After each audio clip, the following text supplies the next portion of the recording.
प्रस्तुत है श्रीमद् भगवद गीता अध्याय 5 कर्म संन्यास योग।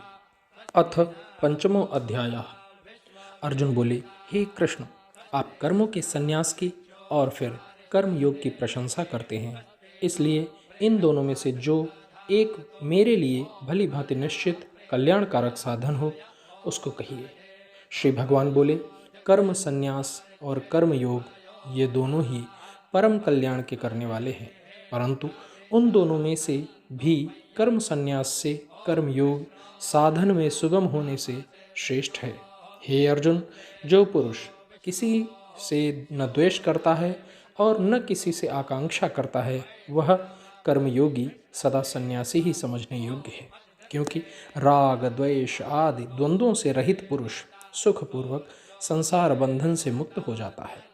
उपर्युक्त संन्यास और कर्म योग को मूर्ख लोग पृथक पृथक फल देने वाले कहते हैं, न कि पंडित जन, क्योंकि दोनों में से एक में भी सम्यक प्रकार से स्थित पुरुष दोनों के फल रूप परमात्मा को ही प्राप्त होता है। ज्ञान योगियों द्वारा जो परम धाम प्राप्त किया जाता है, कर्म योगियों द्वारा भी वही प्राप्त किया जाता है।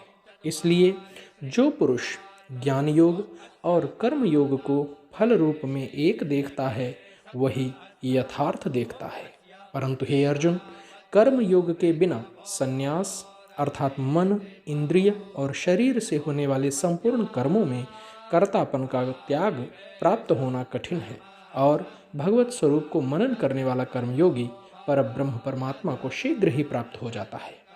जिसका मन अपने वश में है, जो जितेंद्रिय एवं विशुद्ध अंतःकरण वाला है और संपूर्ण प्राणियों का आत्मरूप परमात्मा ही जिसका आत्मा है, ऐसा कर्मयोगी कर्म करता हुआ भी लिप्त नहीं होता।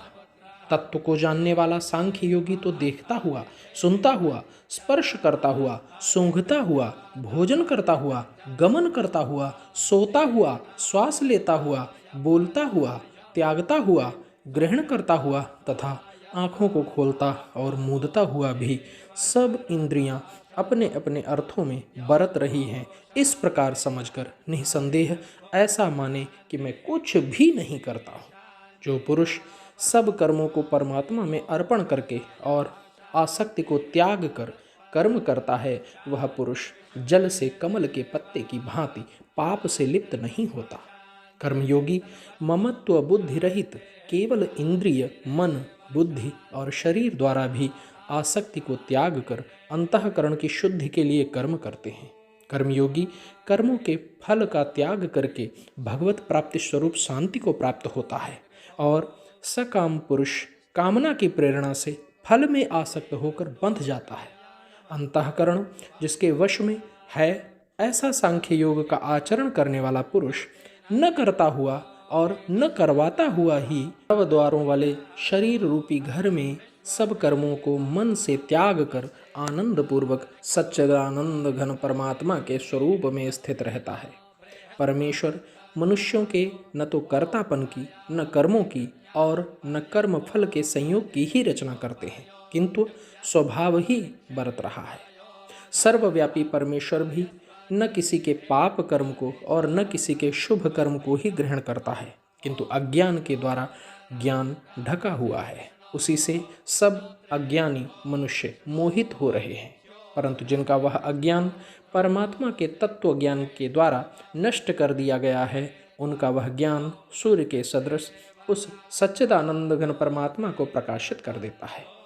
जिसका मन तद्रूप हो रहा है तथा जिसकी बुद्धि तद्रूप हो रही है, और सच्चिदानंद घन परमात्मा में ही जिनकी निरंतर एकाकी भाव से स्थित है, ऐसे तत्परायण पुरुष ज्ञान के द्वारा पाप रहित होकर अपुनरावृत्ति को अर्थात परम गति को प्राप्त होते हैं। वे ज्ञानी जन विद्या और विनय युक्त ब्राह्मण में तथा गौ, हाथी, कुत्ते और चांडाल में भी समदर्शी ही होते हैं।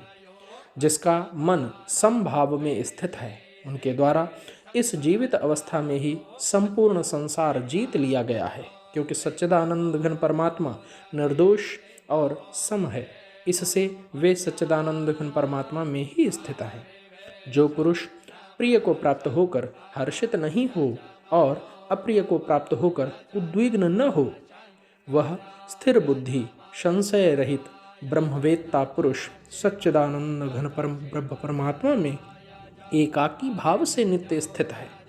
बाहर के विषयों में आसक्ति रहित अंतःकरण वाला साधक आत्मा में स्थित जो ध्यान जनित तात्विक आनंद है उसको प्राप्त होता है।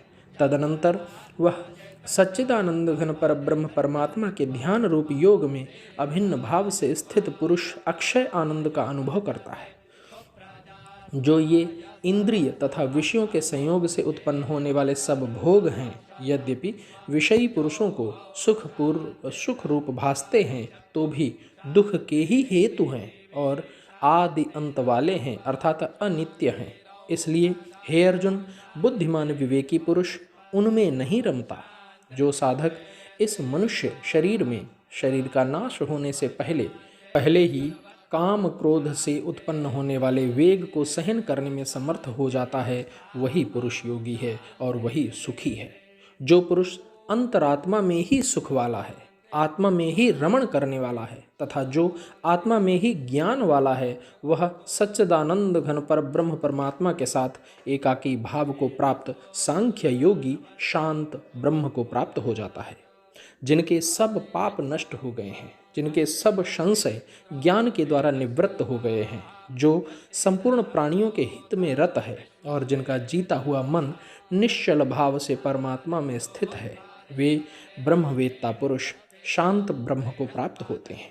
काम क्रोध से रहित जीते हुए चित्त वाले पर ब्रह्म परमात्मा का साक्षात्कार किए हुए ज्ञानी पुरुषों के लिए सब ओर से शांत पर ब्रह्म परमात्मा ही परिपूर्ण है। बाहर के विषय भोगों को न चिंतन करता हुआ बाहर ही निकालकर और नेत्रों की दृष्टि को भ्रकुटी के बीच में स्थित करके तथा नासिका में विचरने वाले प्राण और अपान वायु को सम करके जिसकी इंद्रियां, मन और बुद्धि जीती हुई हैं, ऐसा जो मोक्ष परायण मुनि इच्छा, भय और क्रोध रहित हो गया है, वह सदा मुक्त ही है। मेरा भक्त मुझको सब यज्ञ और तपों का भोगने वाला, संपूर्ण लोकों के ईश्वरों का भी ईश्वर तथा संपूर्ण भूत प्राणियों का सुहृद अर्थात स्वार्थ रहित दयालु और प्रेमी ऐसा तत्व से जानकर शांति को प्राप्त होता है। तो यह था श्रीमद् भगवद गीता अध्याय 5 कर्म संन्यास योग। अगर आपने अभी तक हमारे चैनल को सब्सक्राइब नहीं किया है तो कृपया इसे सब्सक्राइब कर लीजिए, लाइक कीजिए, शेयर कीजिए, कमेंट्स कीजिए। थैंक यू, धन्यवाद।